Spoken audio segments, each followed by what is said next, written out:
हरे कृष्णा। दशा माता की 8वीं कहानी। एक गांव में ब्राह्मणी रहती थी। उसका एक लड़का था। एक दिन वह लड़के से बोली कि बेटा कुछ काम करो जिससे अपना निर्वाह हो। तब लड़का गांव वालों की गायें चराने लगा। एक दिन लड़का पशुओं को पानी पिलाने घाट पर गया। वहां पर कुछ औरतें दशा माता का डोरा ले रही थी। उनका एक डोरा अधिक था। उनमें से एक स्त्री ने कहा, लड़का अगर उच्च वर्ग का हो तो उसे एक डोरा दे देते हैं। फिर किसी स्त्री ने पूछा उस लड़के से, तुम कौन से वर्ण के हो? तो लड़का बोला कि हूँ तो ब्राह्मण, पर कोई काम नहीं मिलने के कारण मैं लोगों की गायें चराता हूँ। औरतों ने लड़के को एक डोरा दे दिया और कहा कि तू इसे घर ले जाकर अपनी माँ को दे देना और कहना कि इसका पूजा और व्रत करे। हम तुम लोगों को पूजन की सारी सामग्री दे देंगे, सो ले जाकर अपनी माँ को दे देना।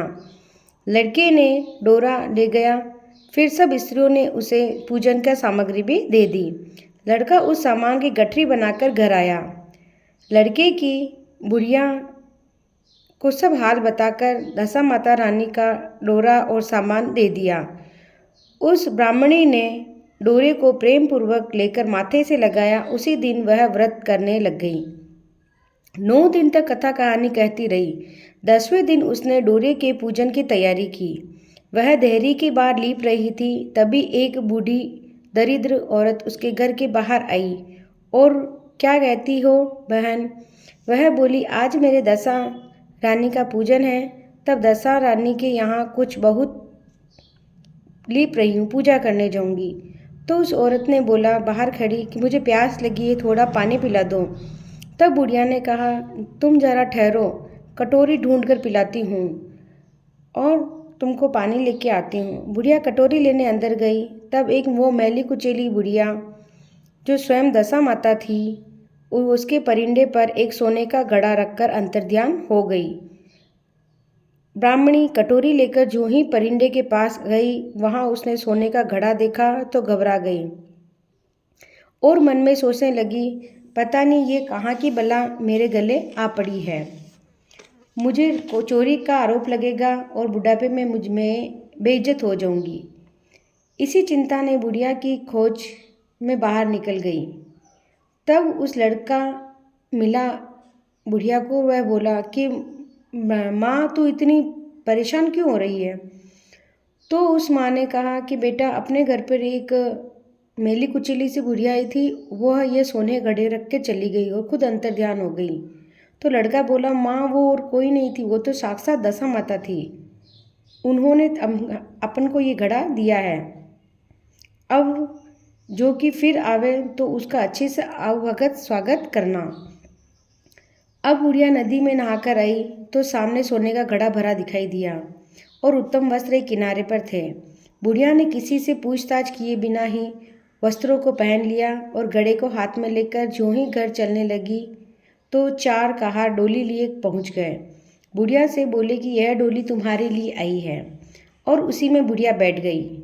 आगे देखते क्या है, जहाँ उस ब्राह्मणी बुढ़िया के टूटी फूटी झोपड़ी थी, वहाँ पर महल खड़े हो गए और महल के भीतर श्रद्धापूर्वक वह ब्राह्मणी दशा माता का डोरा लेती और पूजन करती और अंत में हाथ जोड़कर दशा माता से मांगा करती, हे महारानी, जैसे तुमने मुझको यह संपत्ति दी है वैसे ही मेरे लड़के का विवाह हो जाए और तब यह सब शोभा देगी।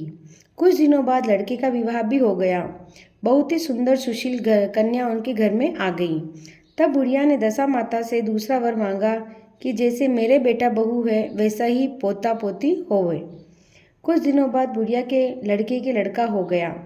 एक दिन बुढ़िया ने बहू को समझाया कि यह जितना भी अपने पास धन दौलत है, संपत्ति है, सब दशा माता की दी हुई है। उन्हीं की कृपा से अपने घर में सब कुछ है। यदि मैं मर जाऊं और मेरे मरने के बाद कोई मेली कचोली बुढ़िया अपने घर आवे तो उसका विनयपूर्वक स्वागत करना।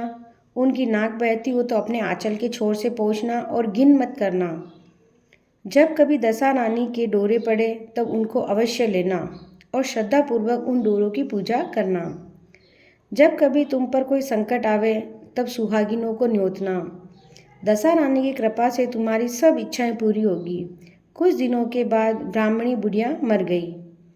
तब दशा रानी ने सोचा कि जाकर देखते हैं कि बुढ़िया की बहू उसके कर्तव्यों का वचनों का पालन कहाँ तक करती है। अब दशा माता एक वृद्ध भिखारिन का वेश धारण करके उसके घर के बाहर आई। उन्हें देखते ही बहू उठकर खड़ी हो गई, उन्हें पांव छुए और दंडवत प्रणाम किया और अपने बालक को उनकी गोद में डाल दिया।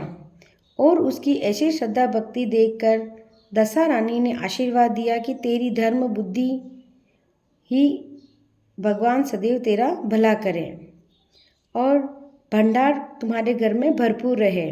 किसी बात की चिंता न सताए, जो इच्छा करेगी सो फल पाओगी। ऐसा कहकर दशा माता उसके ऊपर कृपा करी और बुढ़िया ब्राह्मणी पर करी थी वैसी ही कृपा उसने उसकी बहू पर भी करी। इस कहानी को सुनने वाले, हुंकार भरने वाले और कहने वाले सब पर माता दशा रानी की कृपा आशीर्वाद दृष्टि बना रहे। बोलो दशा महारानी की जय।